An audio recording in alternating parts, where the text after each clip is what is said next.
पट्टनायक हेउचंती बिजू पट्टनायक नाती तथा नवीन पट्टनायक बड़ भाई प्रेम पट्टनायक पुत्र 2024 साधारण निर्वाचन फलाफल दोहलाई देइछि 24 वर्षर अभेद्य दुर्ग को राज्य आज तार महानायक को शासन गादी हटाई देइछि। ओडिशावासी हृदय रे थिबा नवीन जे निर्वाचन हारिजिबे ए कथा कहीं कल्पना मध्य करि नथिले। तेबे काहेकि नवीन निर्वाचन हारिले ए कथा तो समस्ते जानिचंती। तेबे पुणी थरे बीजेडी को क्षमता को आनिबाकु हेले युवाबुंक परिवार परवर्ती पीढ़ी रे काहाकु तो राज्य राजनीति रे आसीबा पई पड़िबो।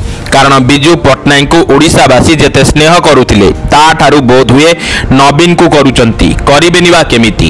नवीन पट्टनायक शासन ओडिशावासींकर केते जे हित साधन करिछि से उपरे कहिले मास मास बीती जिवो। तेबे नवीन पट्टनायक पुतुरा अरुण पट्टनायक कौन ओडिशा राजनीति रे सतरे पाद थापिबे ना एही आलोचना रे रही जिवो।